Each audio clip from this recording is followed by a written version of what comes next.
It's time for your daily LSU baseball update with Musso at the box. Now, Matt Musso. Off and running. Welcome in another edition of Musso at the box. Fired up to have you with me and fired up for today's show. LSU and Coastal Carolina for the National Championship of College Baseball. Saturday, 6 p.m., Sunday, 1:30 p.m., Monday, if necessary. That one would go back to 6 p.m. Today on the show, we have our final preview. We will look through the pitching staffs again, but more in depth, what you can expect arsenal-wise from each guy. We will look at the hottest hitters in the Coastal lineup. What does their offense like to do and how LSU matches up?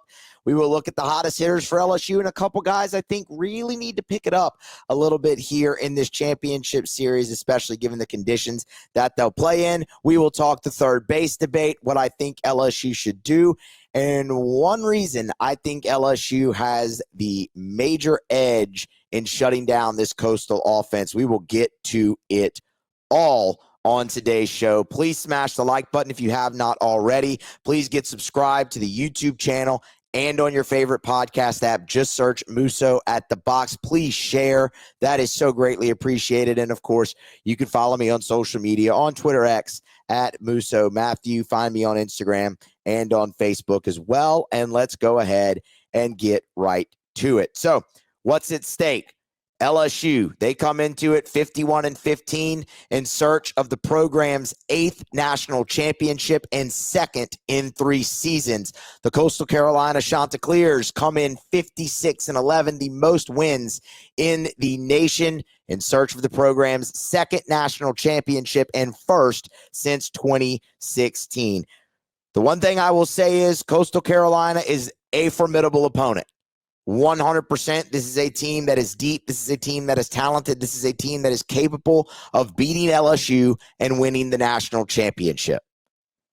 Are they more talented than LSU? No. But not many teams in the country are. In fact, when Kylie McDaniel put together his most talented teams in the NCAA tournament, LSU was 3rd. So that would tell you 2 teams are more talented, and those 2 teams were Tennessee and Arkansas. Tennessee didn't make it here, and LSU beat Arkansas twice and eliminated them. So LSU has the talent edge, but Coastal does certain things, and they offensively, for one, that evens the playing field a little bit, and they execute it incredibly well. And on the mound, they have 7 arms that are really, really, really good. So let's start there. On Thursday's show, we went through how the pitching lines up, how each guy has been used and how much usage, and determined there that we think LSU does have the pitching advantage because of the depth of arms. I know Coastal is the more rested team. Their week was not interrupted at all. They had their designated off day on Saturday, on Monday, and again Tuesday. And then obviously they earned Thursday off, and Friday would have been regular. They are the more rested team. They are the more rested pitching staff.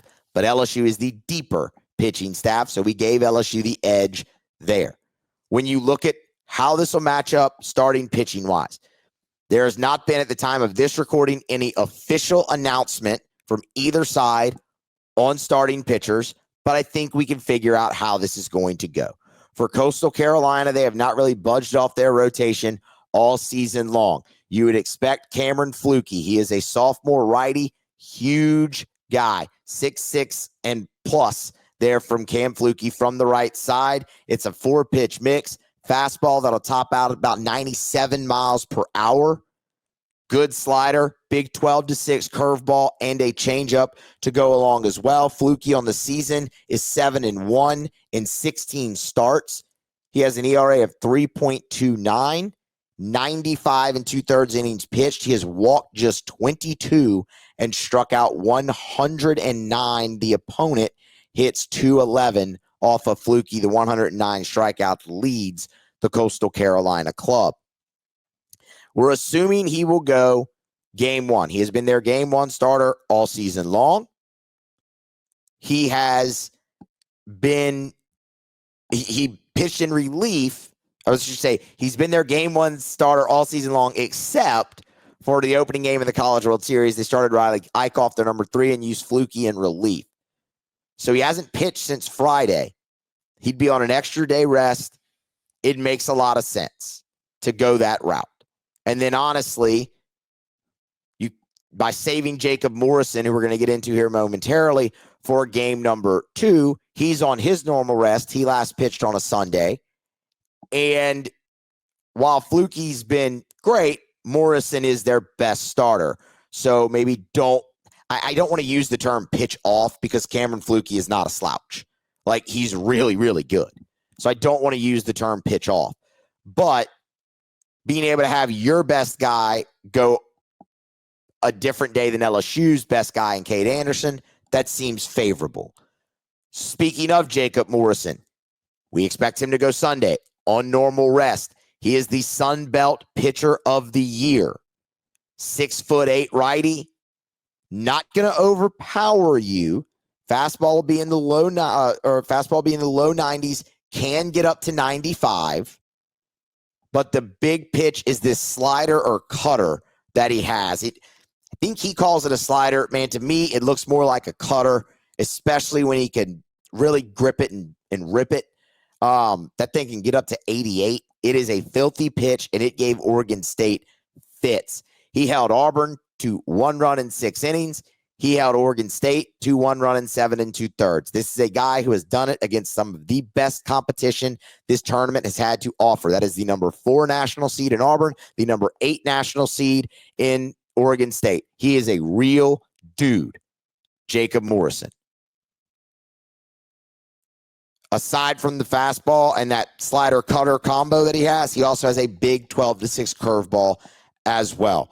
Morrison on the year is 12-0 with a 2.08 ERA, 104 innings pitched. That leads Coastal Carolina, just 22 walks and 102 strikeouts. The opponent hits just 194 off of Morrison. LSU will have their hands full definitely on Sunday with those guys, with Morrison especially, but Fluky as well in game number 1.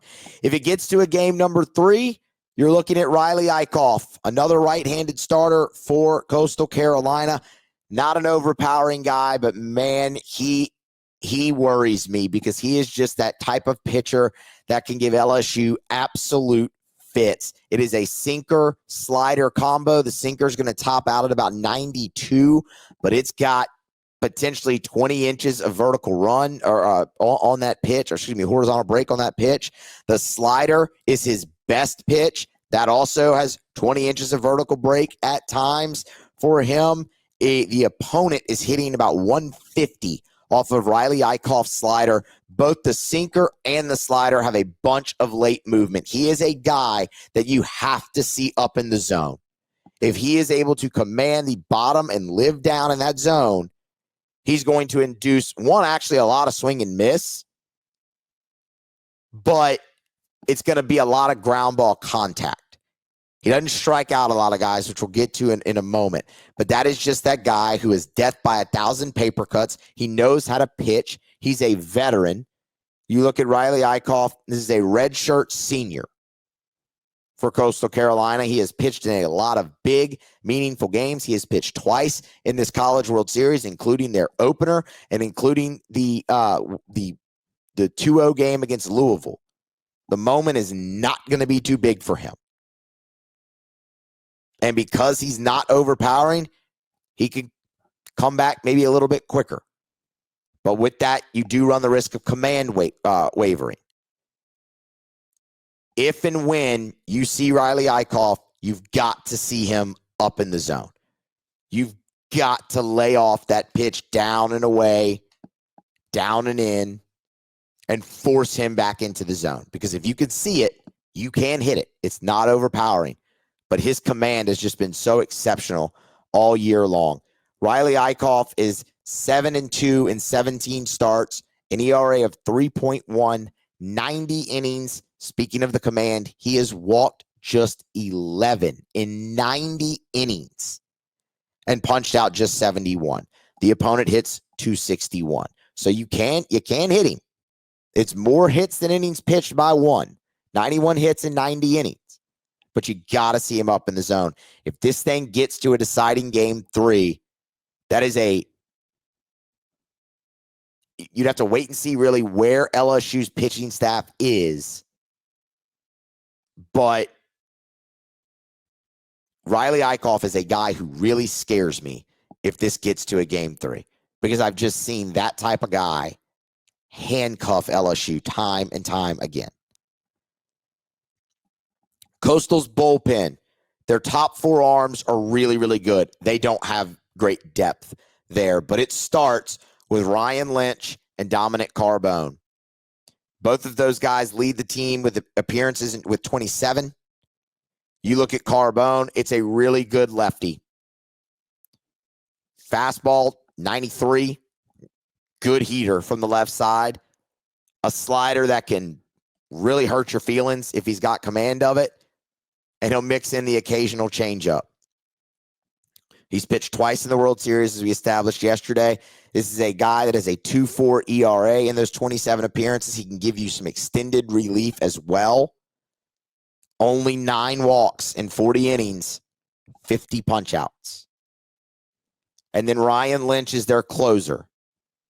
9 saves on the year, a 0.58 ERA for Ryan Lynch. He has not allowed a run in his last 18 2/3 innings pitched. It's not overpowering. Fastball be in the low 90s, maybe high 80s, low 90s. But he can get a lot of strikeouts because the slider is just absolutely disgusting. And he's also got a 12-6 curveball as well. His slider is gross. The other lefty to really, really look at is Hayden Johnson. We talked about him a day ago. 23 appearances. Again, a guy that can give you extended relief if you need it for Coastal. An ERA of 3. It's a really good heater from the left side. Top out at about 94 on the fastball. And he has a slider that will absolutely wreck your day as well. It is a disappearing slider from a left-handed arm slot. Just really, really, really good. And it shows, because you look at 36 innings, 52 strikeouts. It is power stuff from Hayden Johnson.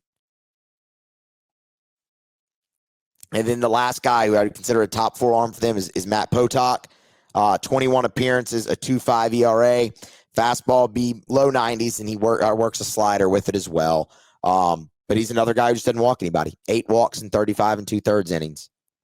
Just 33 K, so he's not going to overpower you. But that's what you're looking at there. Outside of that, you get into some guys who are kind of, Horn has pitched for them a lot, but he hasn't pitched since the first game of the regional.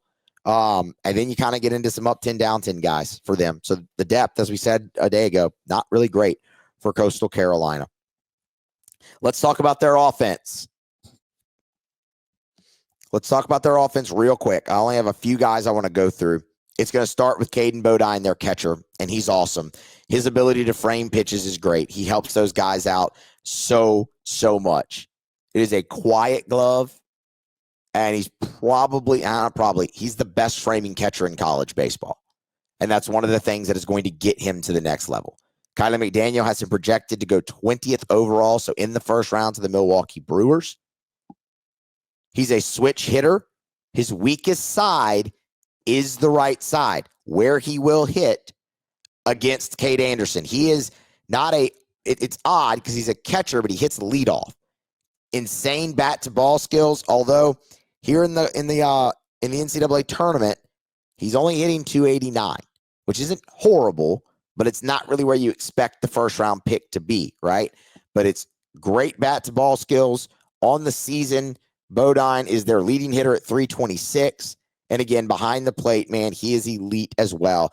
LSU is like to be more aggressive on the base pass this year. I will be very curious to watch this matchup against Caden Bodine and the LSU running game, because that is a guy back there that can absolutely shut it down.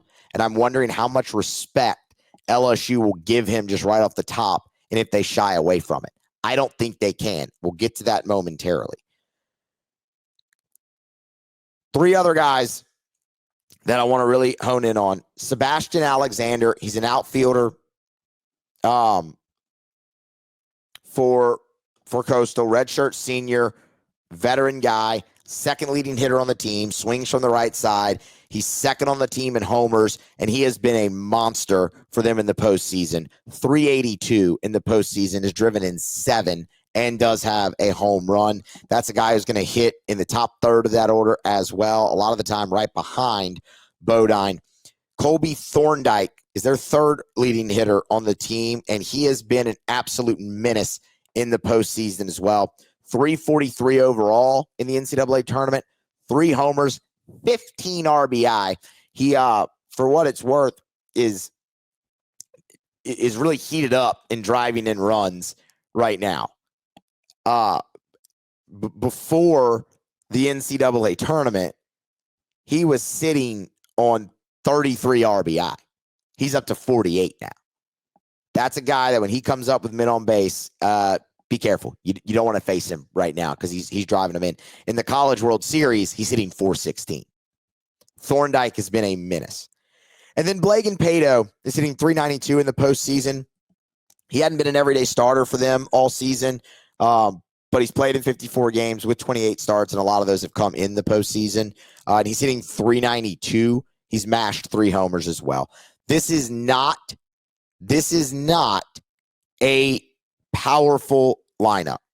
Coastal has hit 66 homers. They hit 290 as a club. This is a West Coast style offense from Coastal Carolina. They get them on, they bunt them over, they drive them in. Coastal Carolina on the season, you're looking at 56 sacrifice bunts, 108 stolen bases, and they have drawn 284 walks as well. And then there's the hit by pitch. Coastal Carolina leads Division I baseball with 176 hit by pitch. It is part of their offense. They do not move. They are not budging. They actually practice this. They have special balls that they throw at the hitters in practice to get them accustomed to not moving. 176, I believe, is now the all-time record in college baseball as well. That is a huge part of their offense, and it will be massively, massively key for LSU. They also field the ball exceptionally well. But what you're looking at, again, West Coast offense, get them on, get them over, get them in.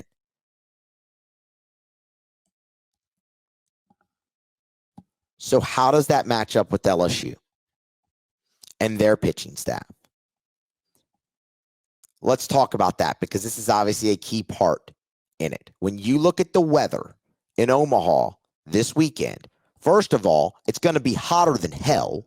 I'm glad they're playing at 6 p.m. on Saturday, because the high in Omaha on Saturday is 102, which is ridiculous. On Sunday, it's 99. But the interesting part of this to me is not really the heat as much as it is the wind. The wind is going to be howling in, like 25 to 30 mile per hour gusts blowing in. It would not surprise me if you don't see a home run hit in this final series. In fact, I'm not expecting a home run to be hit in this final series because of that wind. That type of offense can play really, really, really well in this environment. Now, LSU's offense is not that dissimilar. We've talked about it. And yeah, you've seen the home run ball from Jones, but nobody else has left the yard. LSU's hit 2 home runs in this tournament. They were both huge, but that's it. And they've scored 4, 9, and 6. Timely hitting has been great for LSU, and I talked about this before they left for Omaha, that I thought the style of offense they had to play this year, since they weren't as powerful, translates better to Omaha than it has in a long time for LSU. Even though in 23 the ball jumped out of there, they were fine. And that offense was incredibly versatile. They could do anything they wanted. This year really fits that part.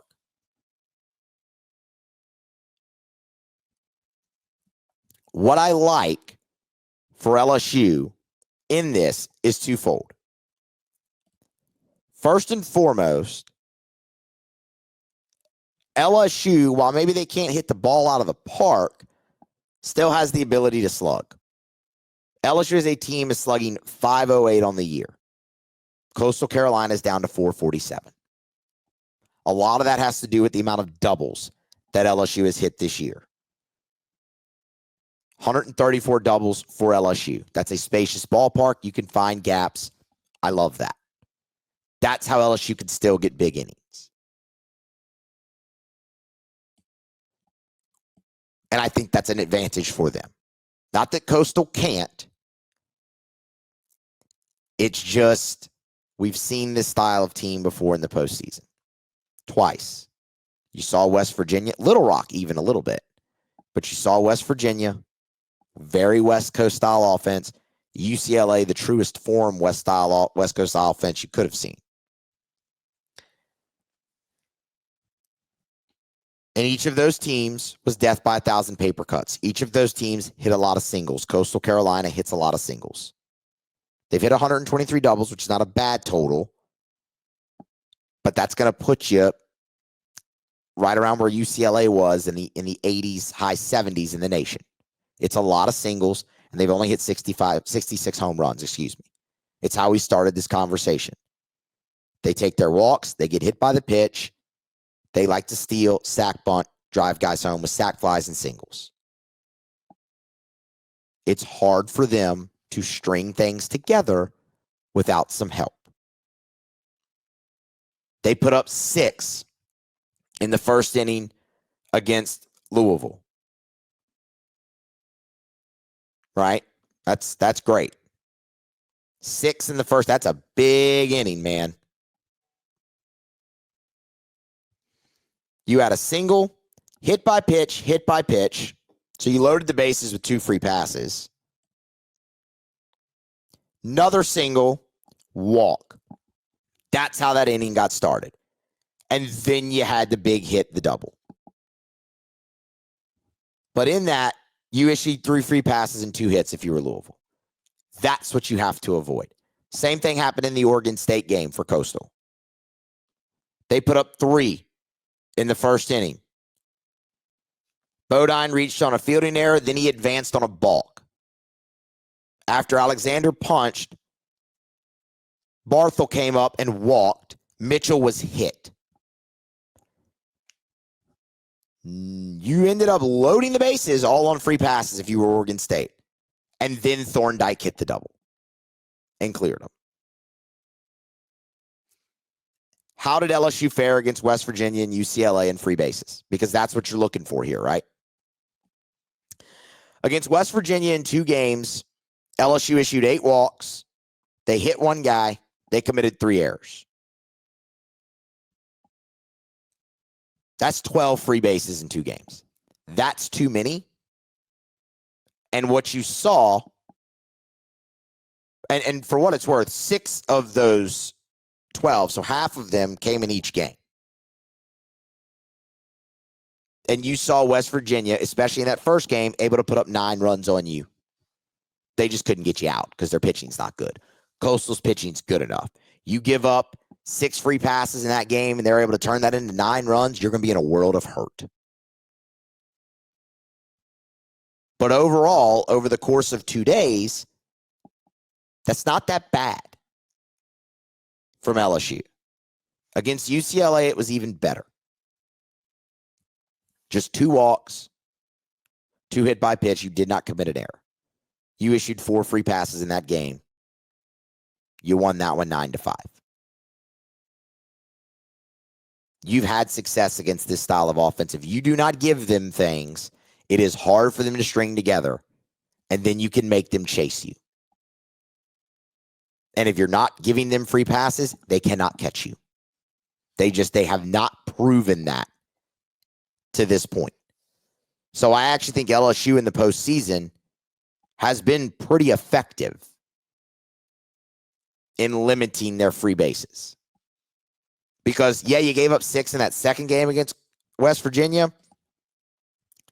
They weren't all on top of each other like they necessarily were in that first game. So you could spread 6 out. But what you can't have is what Oregon State and what Louisville had, where you just load the bases with free passes. There's one hit in the inning that gets 3 runs. That's Coastal's dream. LSU's been very good at it in the postseason. I expect them to continue that, especially with a rested pitching staff against Coastal Carolina this weekend. LSU's hottest bats. We'll run through this very quickly because it's not really the point. I just want to shout these guys out. Jones, Milam, Brown, Hernandez, Curiel. They are all hitting over 360. Well, I'm sorry. They're all hitting over 350 in the NCAA tournament. Well, no. I take that back. Let me restart. Forget I said any of that. Milam, Brown, Hernandez, Curiel. They are all hitting over 360 in the NCAA. I screwed this up again. Milam, Brown, Hernandez. When I wrote all this down, I labeled it horribly. Milam, Brown, Hernandez are all hitting over 370 in the NCAA tournament.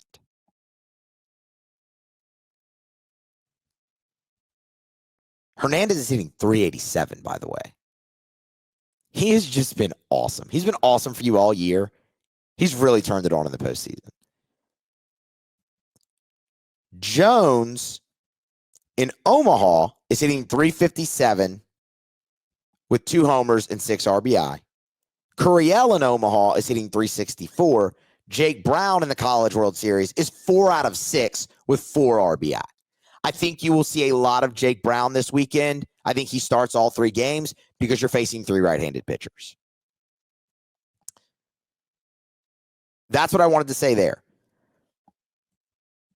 There's 3 bats I'm looking at for LSU that I want to see pick it up a little bit here in this championship series that I think you really need to have because you won't be able to just jump the yard. And these guys have been key cogs in driving this offense. One of them is Ethan Fry. While Ethan Fry has drawn 4 walks in the College World Series, and they have been big walks, and they have contributed to winning, and those are important at-bats. Fry did not have a hit in the Super, and he only has 2 hits in Omaha. He's hitting 200 in the College World Series. You'd like to see your number 2 guy pick that up a little bit. I'm not saying he has to go off this weekend and be incredible. They're going to be facing some good right-handed arms, and he is better against lefties. We know that. And I love the 4 walks, but you would like your number 2 to swing it a little bit better now in the biggest games of the season. And I think Fry's a sneaky one to watch because I think he's ready to break out because of those 4 walks. He's seeing it. He's taking good at-bats. And it's only a matter of time until those good at-bats result in hits. The other one is Chris Stanfield.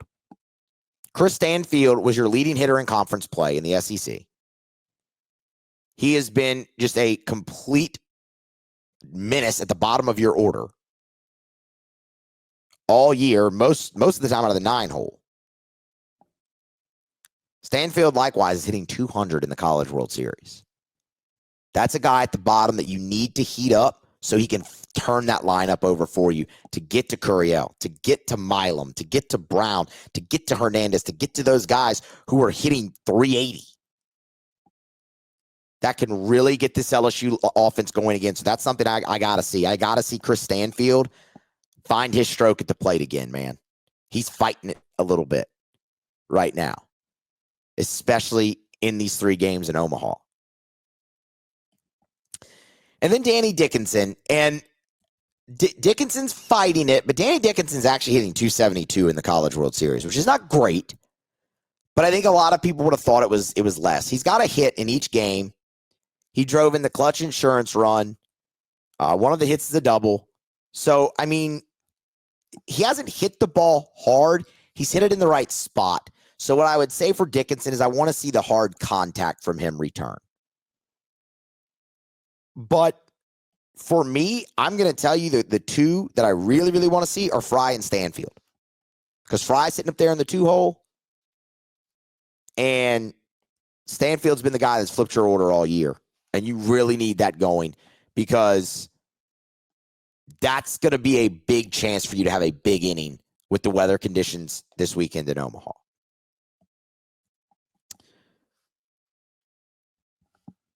All right. A few more things. Let's talk third base. Braswell or Reeves? This is not a hard conversation for me. Y'all aren't going to like it. I'm starting Michael Braswell for the rest of the season. Whether that's 2 games or 3 games, he is my third baseman. He has won for his last 35. I get it. That ain't great. He couldn't get the bunt down. He is swinging and missing. He is not putting the ball in play. Understand. Not even taking walks. I get it. I get it.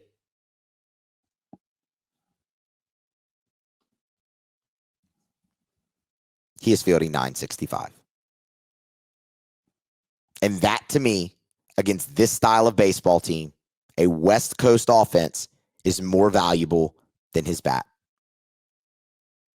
If he comes up in a key spot in the ballgame, you can always pinch hit for him. You could always try to get him to lay the bunt down again. Braswell has bunted well this season. That was just poor execution the other night. There are ways to have him be a productive out.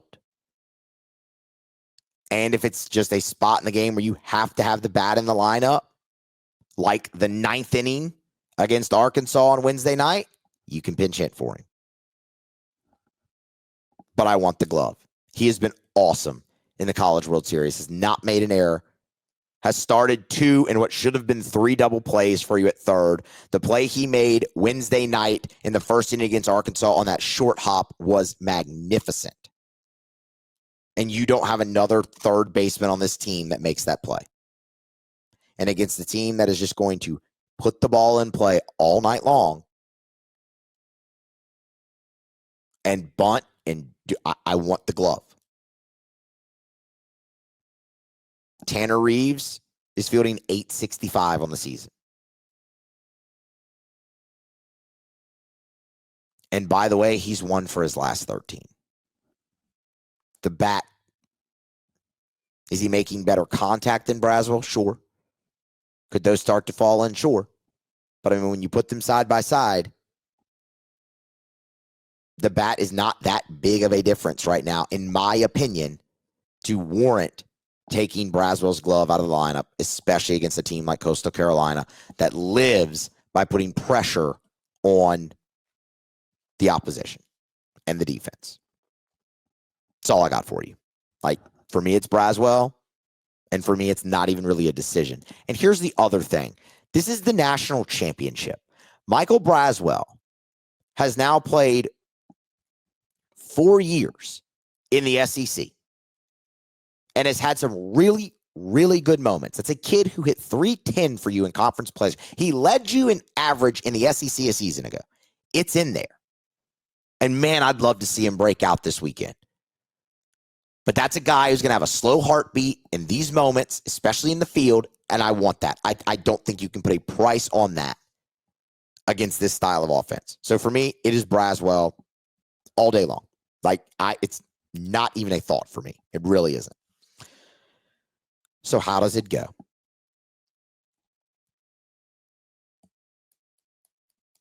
I think LSU wins their 8th national championship. I think they do it in 2 games, and here's why. You know the answer. What has been the greatest advantage for LSU all season long and all throughout the postseason? Cade Anderson and Anthony Ianson. I think Cameron Flukie is really, really good. I think Jacob Morrison is incredible.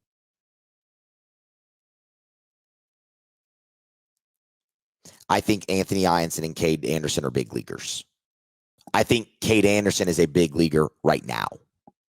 You could take Cade Anderson, stick him in a major league rotation, and he could get you outs. I'm not saying he wouldn't get roughed up. Of course he would. There's growing pains for everybody unless your name is Paul Skeens. But Cade Anderson could go get outs for a major league team right now as a starting pitcher. LSU has lost 2 starts all year that Cade Anderson has thrown. LSU has lost 3 weekends all year. And specifically down the stretch here, when those guys have been on the bump,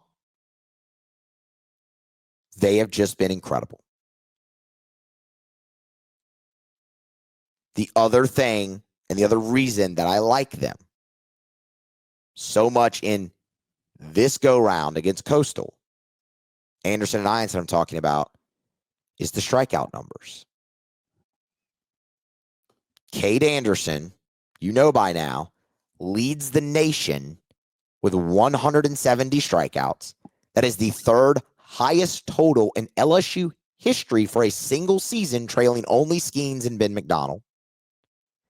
Anthony Ianson is number 3 in the nation in strikeouts with 143. The one thing about Coastal Carolina's offense that maybe isn't so West Coast is they strike out in a quarter of their at-bats. 538 strikeouts this season. You look at Sebastian Alexander, 63 Ks. Colby Thorndike, 54 Ks. Blake Barthel, 70 Ks on the year. Ty Dooley has 43. Walker Mitchell has 44.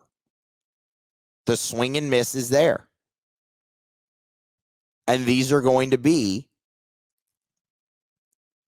the best 2 pitchers that Coastal Carolina has seen all year from strikeout perspective on back-to-back days. And I really, really think that that can favor LSU.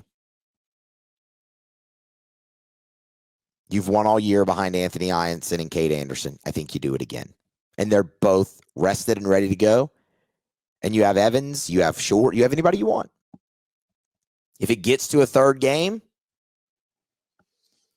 I said it earlier, I don't love having to face Riley Eichhoff there. That concerns me very much.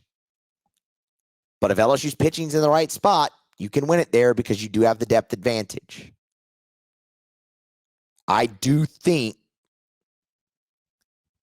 Eichhoff, if he's on in a game 3, it could favor Coastal Carolina because he can get you deep in the game, and that can mitigate their pitching depth.